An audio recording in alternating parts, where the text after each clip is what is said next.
जय गुरुदेव। जय गुरुदेव नाम किसका, सर्वसमर्थ सर्वत्र स्मरणीय परम पूज्य गुरु जी महाराज, उपस्थित सभी साधक प्रेमी बच्चों एवं बच्चियों, आज 7 अगस्त 2020 सायंकाल की बेला आश्रम उज्जैन।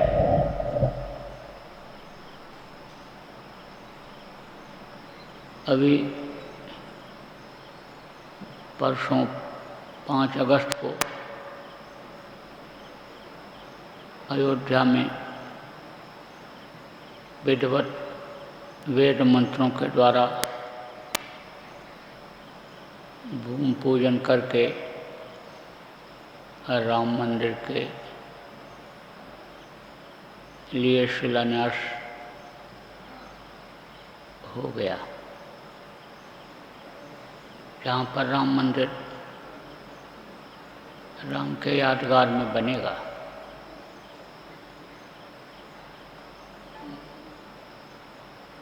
तो पूरे देश में ही नहीं, विदेशों में भी इस समय पर राम मंदिर, राम और रामायण की चर्चा चारों तरफ है। रामायण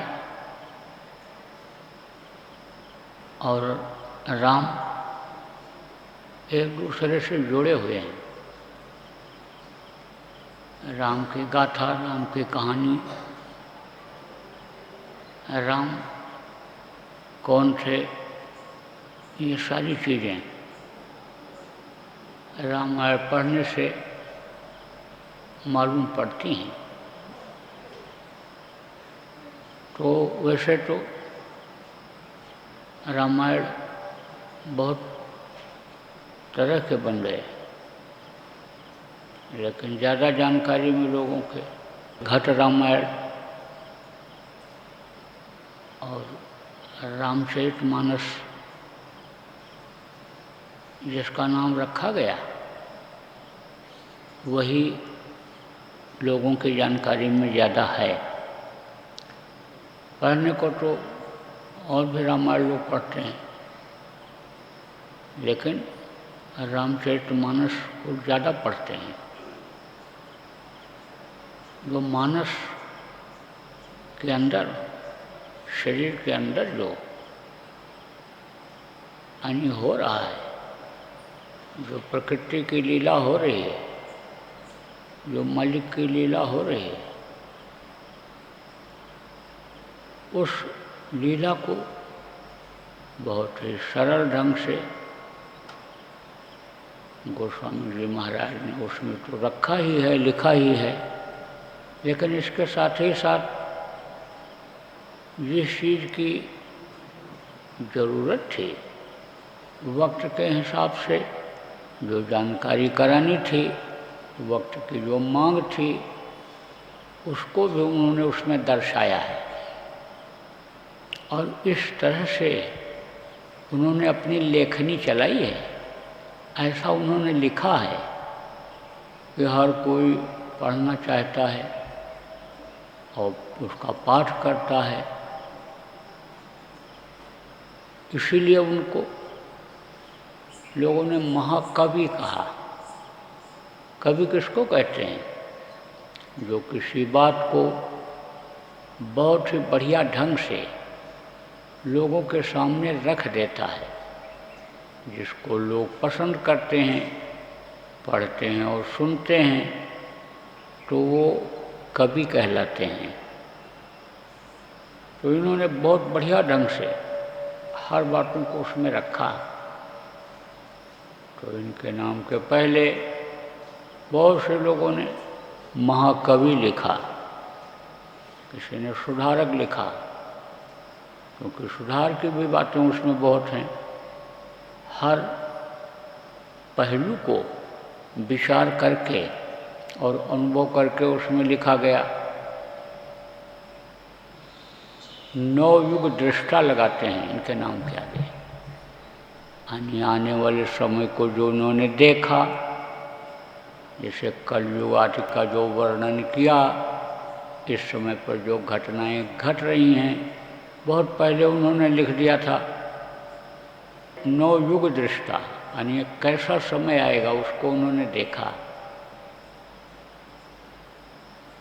आज महाकवि सुधारक 9 युग दृष्टा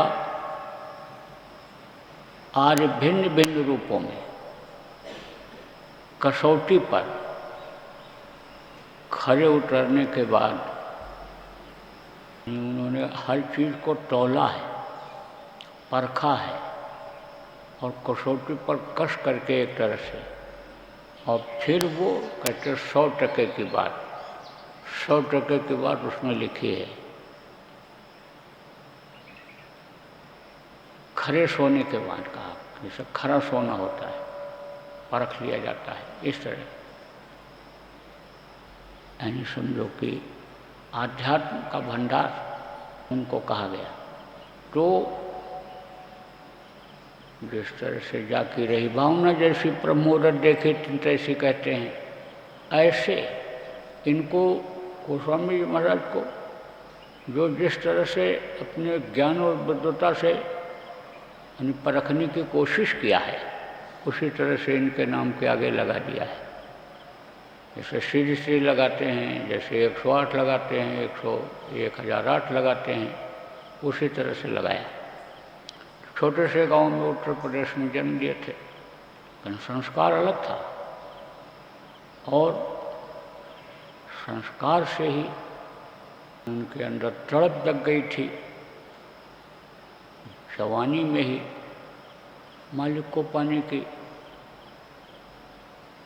तो जब तड़प जगी तो रास्ता उनको मिल गया, और रास्ता मिला तो लगे। लेकिन जीवन में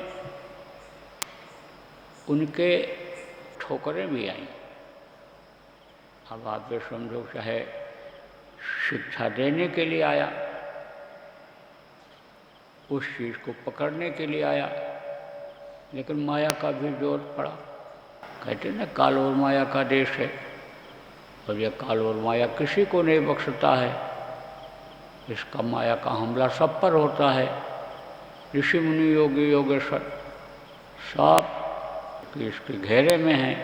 शिव सत्यनारायण देख जरा ही, यानी ब्रह्मा विष्णु और ये महेश जो देवता हैं, यह भी घबराते हैं माया से। तो माया का बड़ा पसारा, लेकिन माया से ही इनको ज्ञान मिला, एक तरह से भौतिक ज्ञान मिला, रास्ता मिला। जब ये अपनी पत्नी के प्रेम में डूबे हुए थे, वियोग इनको जब सताया, तो पत्नी उस वक्त पर अपने पीहर मायका जिसको कहते हैं वहाँ चली गई थी। तो बरसात में वहाँ गए और मकान के ऊपर से चढ़ करके और नीचे उतर करके गए, उससे मिले। तब उसने कहा, अस्ति चरम मम देह में तामी ऐसे प्रीत, जो कोई होते राम में होत न तो वो भी। कहा कि यही प्रेम प्रभु से तुम किए होते, तुम्हारा काम हो जाता, कल्याण हो जाता, और ये तुम चमड़ा और हड्डी और खून में इतना प्रेम कर रहे हो, इससे लगाव बनाए हुए हो। उसी समय इनके अंदर वैराग्य आ गया और दृढ़ता आ गई, मजबूती आ गई। फिर इन्होंने संकल्प बना लिया और लग गए आध्यात्मिक ज्ञान में। और जब पारंगत हो गए, तब वो दौलत जो प्राप्त किया अंतर में, और लोगों को देने लग गए और लोगों को बांटने लग गए। लेकिन वो उस समय के प्रचलन के अनुकूल नहीं था, लोगों ने विरोध किया। इसके बावजूद भी हिम्मत नहीं हारे और लोगों को बताना शुरू किया, बताए, अनुभव भी कराए, और उन लोगों से अपने मिशन को बढ़ाने में मदद भी लिया। तमाम वैसे हैं, जैसे आपके जो है हृदय हीर हैं, और जो करिया वो औरत रही है, और आपके माना और ये सब रहे, इनके शिष्य हुए हैं। टकीमिया को समझाया जब इन्होंने, यानी आध्यात्मिक शक्ति और आध्यात्मिकता एक ही चीज़ है। अलग अलग भाषा में लोग जब समझाने लगते हैं, लिखने पढ़ने लगते हैं, तो मिलावट कर देते हैं आध्यात्मिकता में, तो उसमें मिलावट कर देने से फर्का पैदा हो जाता है। लेकिन चीज़ तो एक ही है। जितने भी संत फकीर हुए, जितने भी मुर्शिद कामिल हुए, सब लोगों ने वही चीज़ बताया, परमात्मा का ही बोध कराया, ज्ञान कराया, उसका रास्ता बताया। लेकिन अब मतभेद पैदा हो जाने पर उससे लोग अलग हो जाते हैं। देखो, जैसे गाय काली हो, गोरी हो, कहीं की हो, लेकिन दूध तो एक ही जैसा रहेगा। आप समझो सिस्टम वही है कि दूध को गर्म करो, फिर दही डाल दो, जम जाए, फिर मत हो तो उसमें से मक्खन निकल आएगा। ऐसे ही किसी का भी शरीर हो, सिस्टम वही है। रूह को निजात दिलाने का, जीवात्मा के कल्याण का रास्ता एक ही है।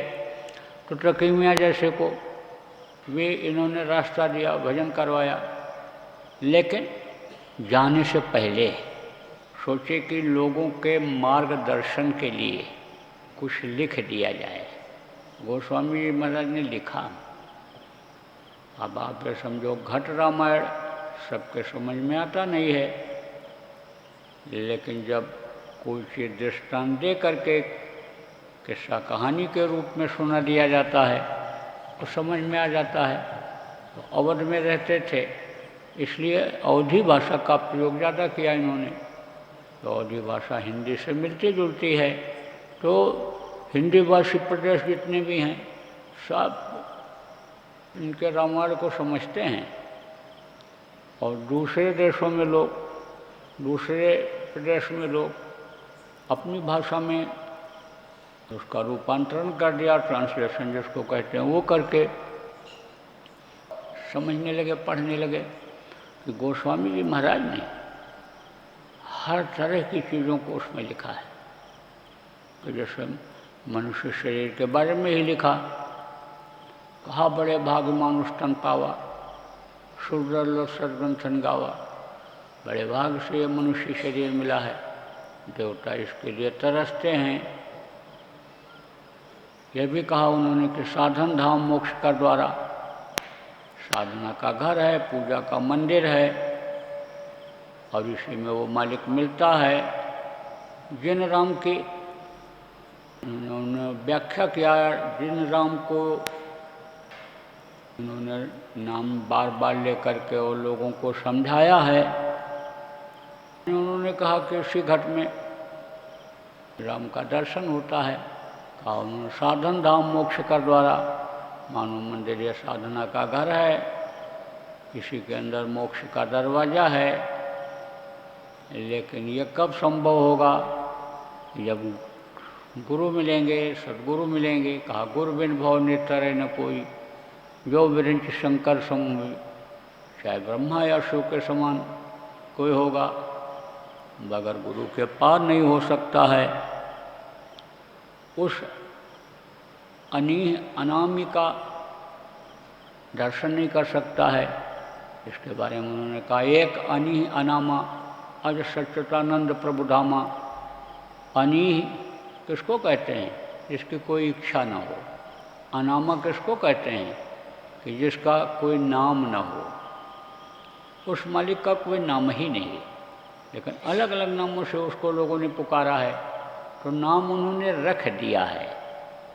तो गोस्वामी जी महाराज ने उन्हीं को राम कह करके संबोधन किया है। यह दशरथ के राम, दशरथ के पुत्र राम को तो उन्होंने एक तरह से किस्सा कहानी का या रामायण का नायक बनाया है, लेकिन व्याख्या में उनके जो व्याख्या से अर्थ निकलता है वो श्री राम का एक, अनी अनामा, आज सच्चिदानंद प्रभु धामा। यानी अनाम है, और सच्चा आनंद का वो भंडार है। सच्चा आनंद वहाँ मिलता है, उसके पास मिलता है जहाँ वो रहता है या उसका दर्शन होता है तब। अज सच्चिदानंद प्रभु धामा। तो उन्होंने कहा कि वो कहाँ मिलता है, इस मनुष्य शरीर में मिलता है। उसके मिलने का रास्ता, साधना इसी से की जाती है, रास्ता इसी के अंदर है। लेकिन कब? जब गुरु मिलते हैं। गुरु बिन भव नितर कोई। फिर उन्होंने कहा भाई पहचान क्या है गुरु की, जिसको उन्होंने सबसे पहले वंदना किया। बंदों कुरपट कंज कृपा सिंधु नर रूप हरि। कृपा के सिंधु हैं, उनको मैं वंदना करता हूँ। मनुष्य शरीर में हैं, यानी बंदों गुरपट कंज कृपा सिंधु नर रूप हरि महामोह संपूर्ण। यानी ये जो मोह है और ममता है, माया है, इसके पुंज को खत्म कर देंगे। महामोह संपूर्ण जासु वचन रवि करने कर। यानी जिनके वचन जैसे ठंडी में सूरज की गर्मी अच्छी लगती है, आराम देती है, उनके वचन इस तरह के। यानी इस तरह से लोग उन्होंने समझाया, प्रार्थना किया सबसे पहले ऐसे गुरु की। पहचान भी बताया, सिर गुरु पर नख मणिजोड़ गण ज्योति सुमृत दिव्य दृष्टि होती। गुरु की क्या पहचान है कि जिनके अंगूठे के अग्रभाग को याद करते ही दिव्य दृष्टि खुल जाए, तीसरी आँख खुल जाए, जो इन दोनों आँखों के बीच में है, और ये जीवात्मा उस दृष्टि के सहारे ऊपर को देखने लग जाए, ऊपर जाने लग जाए। जो कि अनाहद वेदवाणी जो हो रही है वो सुनाई पड़ने लग जाए, तो उन्होंने सब उसमें लिख दिया। और समझो कि नाम के बारे में भी उन्होंने लिखा। एक नाम जो दशरथ के पुत्र, ज्येष्ठ पुत्र, बड़े पुत्र, जो सबसे पहले कौशल्या के गोद में खेले थे, रानी अवधपुरी में। अवधपुरी किसको कहते हैं? अवधपुरी मम पुरी सुहावन, और सरजू बह जहाँ पावन। तो समझो कि सरजू नदी के किनारे जो नगरी है, जिसको अभी अयोध्या कहते हैं, तो उसको उन्होंने कहा कि ये अवधपुरी। अब वो राजा जो थे, सबसे पहले रघु राजा हुए हैं वहाँ के, तो वो जो रघुकुल क्षेत्र था, यानी जहाँ तक उनकी राजधानी थी, वो सब अवध ही कहलाता था। ये आपका समझो कि ये सब आसपास के 10, 20, 25 जिले अवध कहलाते थे। भारत देश भी इतना छोटा था नहीं, बहुत बड़ा देश था ये। जितने आसपास के जितने भी देश हैं, ये सब भारत में समाये हुए थे। अभी उस नक्शे को देखो और आने वाले नक्शे को देखो, तो एक जैसा मिलता है। आप तो समझो आने वाले समय का भी नक्शा बहुत दूर तक दिखाई पड़ता है कि वहाँ तक भारत देश की आबादी रहेगी, भारत कहलाएगा। तो आप समझो कि अवध में वो रहते थे, तो अवध नरेश कहा जाता था उनको। ये जब राजा जब बैठे गद्दी पर, तो इनको भी कहीं कहीं अवध नरेश का वर्णन आया है। जैसे चित्रकूट के लिए उन्होंने लिखा कि चित्रकूट में रम रहे रघुबर और नरेश, जा पर विपदा पड़त है सो आवत यह देश। तो समझो कि और नरेश भी उनको कहा, कौशल्या के गोद में सबसे पहले आए थे और उनका रामचंद्र नाम रखा गया था। तो इन्होंने उनको एक, जैसे नाटक में जैसे पिक्चर में हीरो होता है, ऐसा इन्होंने बनाया और इस तरह से उनको शो किया कि जिससे पहले इनको लोग समझें और इनके महत्व को समझें और इनको समझने की कोशिश करें, इनके काम को समझने की कोशिश करें, तब वो आगे का समझें। तो जैसे पहले कोई चीज़ किसी को बताना होता है, आदमी इकट्ठा करना होता है, तो उसी तरह का ये डुगडुगी बजाते हैं, उसी तरह की बात करते हैं, तो आदमी इकट्ठा हो जाते हैं। निशाना उनका क्या रहा? निशाना उनका रहा जीवात्माओं के कल्याण का ही। घूम घुमा करके वहीं पर ले आए। समझ लो कि उन्होंने लिख दिया रामचरितमानस के बारे में, लिखा कि रामचरितमानस यह नामा और सुनत श्रवण पाइए विश्रामा।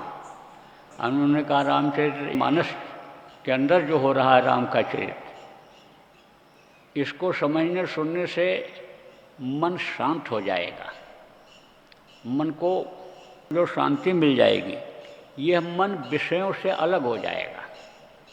क्योंकि ये मन विषयों में फंसा हुआ है, इंद्रियों के घाट पर बैठ करके ये बहुत मोटा हो रहा है, लेकिन ये इससे फिर अलग हो जाएगा और फिर ये साथ देने लग जाएगा। तो निशाना उनका यही रहा। जितने भी संत आए, जितनी भी पुस्तकें लिखी उन्होंने, या उन्होंने जो कुछ कहा और पुस्तकें लिखी गई, सब का निशाना एक ही रहा, लेकिन तरीका लोगों का समझाने बताने का अलग अलग रहा। अब वो समझो रामायण भी गोस्वामी जी महाराज वाला जो हस्तलिखित था, उसको पढ़ने को नहीं मिल रहा लोगों को। अब बहुत परिवर्तन हो गए, मोटी मोटी किताबें बन गई, उसी में छेपक, उसी में सवैया, उसी में दोहा, उसी में और बढ़ा दिया लोगों ने उसको लोकप्रिय बनाने के लिए। और राजा राम को इतना लोगों ने यानी ज़्यादा महत्व दे दिया कि आध्यात्मिकता उसके पीछे हो गई। जो आध्यात्मिक ज्ञान उसका था कि जिससे सुख मिलने का था, आनंद मिलने का था, सुख के सागर में जाने का था, कि वो पीछे हो गया, छिप गया। और उनकी जो कृतियाँ थीं, यानी कहाँ पैदा हुए, कहाँ पढ़े लिखे और कैसे रावण को मारा, तो राम और रावण को ज़्यादा लोग जान गए। और आध्यात्मिक चीज़ों को उन लोगों ने उसको छिपा दिया, उसके पीछे हो गया। वो नाम के बारे में भी उन्होंने कहा, जहाँ कहा ईश्वर अंश जीव अविनाशी, चेतन नंबर सहज सुख राशि, यानी चेतना उसके अंदर है, सुख का सागर है, ईश्वर का अंश है। और वो कहाँ है? इस शरीर के अंदर में है। तो वो इस शरीर में दुख पा रहा है, तो सुख के सागर में कब पहुँचेगा? वहाँ कब इसको आराम मिलेगा, विश्राम मिलेगा? जब नाम पकड़ में आएगा, जब नाम की कमाई होगी। तो नाम के बारे में भी उन्होंने लिखा कि राम न सकह नाम गुण गाई, कह लग करो मैं नाम बड़ाई, चौहुजुग चौहदिश नाम प्रभाऊ, और कल विशेष ने आन उपाऊ। उन्होंने कहा कि इस समय पर कलयुग में नाम के अलावा और कोई तरने का उपाय नहीं है। नाम जब मिलेगा, नाम की डोरी पकड़ में आएगी, तब ये जीवात्मा सुख पाएगी, सुख के सागर में पहुँचेगी, तब ये अविनाशी बनेगी। अविनाशी किसको कहते हैं? जिसका नाश न हो, तब ये नीचे नहीं उतरेगी। नाश किसका होता है? शरीर का नाश होता है। और शरीर के लिए आदमी जो संपत्ति इकट्ठा करता है, उसका नाश होता है। घर मकान बनाता है, वो गिर जाता है। गाड़ी घोड़ा पुरानी हो जाती है, तो उसका नाश होता है। तो अब आपको ये समझने की ज़रूरत है कि वो कौन सा नाम कि सुमे सुमे नर उतर नहीं पा रहा, कलयुग केवल नाम आधारा। उसके बारे में उन्होंने कहा कि नाम रहा संतन आधीना, और संत बिना कोई नाम नहीं चीन्हा, बगैर संतों के नाम की पहचान नहीं हो सकती है। तो इस तरह से उन्होंने कहा कि नाम ले लो, नाम की कमाई करो। और कबीर साहब ने तो और स्पष्ट कर दिया था कि कोटिन नाम संसार में और ताते मुक्त न होए, और आदि नाम जो गुप्त जप है बूझे बिरला कोय। उन्होंने कहा कि जो आदि नाम है, जहाँ से जो ये जीवात्माएँ आई हैं, वो नाम अगर मिल जाए तो समझो कि अभी काम बन जाए। तो वह नाम को गोस्वामी जी ने राम बताया। इनको तो राम बताया दशरथ के पुत्र राम को, लेकिन उनको भी राम बताया। और कबीर साहब ने तो और भी खोल दिया। आगे हम लोग कबीर साहब ने तो कहा एक राम तो ये है, और एक राम अंतर में मन को राम बताया, और एक राम काल भगवान को बताया, और एक राम उनको बताया। यानी इन्होंने भी उसको कहा है, समझाया है, बताया है इस तरह से। एक कहा गया है इसमें, एक राम दशरथ घट डोले, एक राम घट खट में बोले, और एक राम का सकल पसारा, और एक राम सब जग से न्यारा। तो वो दशरथ के राम अलग थे, दशरथ के पुत्र राम, मर्यादा पुरुषोत्तम राम वो अलग थे, भगवान राम जिनको कहा गया वो अलग थे, जिनके मंदिर जगह जगह बन रहे हैं, बनेंगे, मूर्तियाँ लगी हुई हैं, वो अलग थे। उनका भी कई रूप था, उनका भी बाल रूप था, उनका भी जो है विद्यार्जन का रूप था, उनका विद्यालु रूप था, और उनका भी काल रूप तिनकर में भ्राता, शुभ और अशुभ कर्म फलदाता, यानी वो भी एक रूप था। और रौद्र रूप जिसको कहते हैं, जब उन्होंने कहा लक्ष्मण बाण सराहो बिन भय होए न पीत, जलद जड़ माने नहीं गए 3 दिन बीत, तब उनका कौन सा रूप था? रौद्र रूप था। धनुष को बिल्कुल तान दिया था, लड़ाई के लिए तैयार हो गए थे, जैसे धुंध भी बज जाती थी, जैसे अलार्म बज जाता है इस समय, लड़ाई का ऐसा रूप हो गया था। और जब हनुमान जी सेवा करते थे, जब पैर दबाते थे, या तो उनको जब आशीर्वाद देते थे, तो वो रूप अलग था। तो शक्ति उनके अंदर भी थी, शक्ति न होती तो ये काम ही न कर पाते।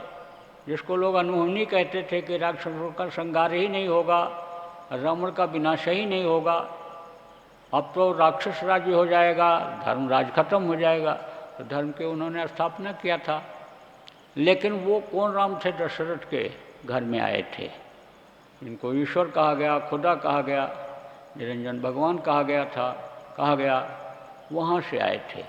उनके अंदर ब्रह्म का अंश था, वो एक वो थे, और एक घट घट में लेटा कर कहते अपने राम, मन को भी राम कहा गया। और एक राम तब जग से न्यारा, तो वो कुल मालिक जिसको अनामी कहा गया, अकाल कहा गया, जो काल के यहाँ जन्म ले लेता, काल लोक में नहीं आता, मृत लोक में नहीं आता, काल का उसमें कोई अंश नहीं है, तो एक राम उन्होंने उसको कहा। तो अब आप ये समझो कि सार तो उसमें भर दिया, लेकिन निकालने की ज़रूरत है। अगर निकाल लिया जाए सार तत्वों को, तो समझ में आ जाए और काम बन जाए। तो अपने गुरु महाराज ने तो सारे ग्रंथों का सार निकाल दिया, और 16वीं सदी में ये हुए थे। गोस्वामी जी महाराज जो उनसे पहले कबीर साहब हुए, और वहीं से संत मत की ये शाखाएँ निकली, संत मत का विस्तार हुआ।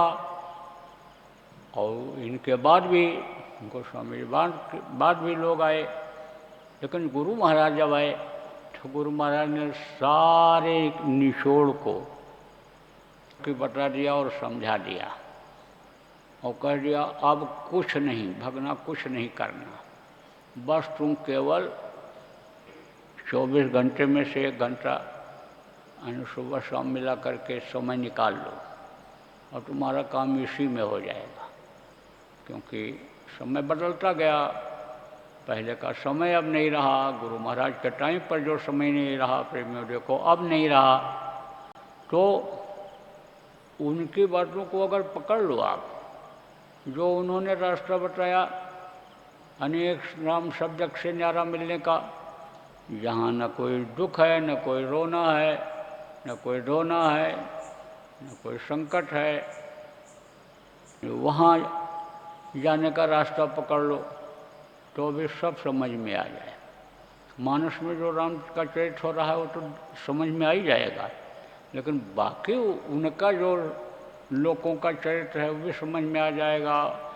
और समझो कि सतलोक के का जो चरित्र है, वहाँ जो जैसा हो रहा हो सब समझ में आ जाएगा। तभी तो कहा खोज रे पिया निज घट में, पिया को घट में खोजो। इसी में सारे रामायण मिल जाएंगे, इसी में सारे ग्रंथ मिल जाएंगे, इसी में सारी चीज़ें भरी पड़ी हैं। तो इसको समझ लो, मनुष्य शरीर को समझ लो ये क्या है और इसमें क्या मिल सकता है। तो उसको समझने का रास्ता आप बहुत से लोगों को बता दिया गया, गुरु महाराज ने बताया, तो उस रास्ते पर आप लोग चलो। तो बोलो जय गुरुदेव, जय गुरुदेव, जय गुरुदेव, जय गुरुदेव, जय जय गुरुदेव।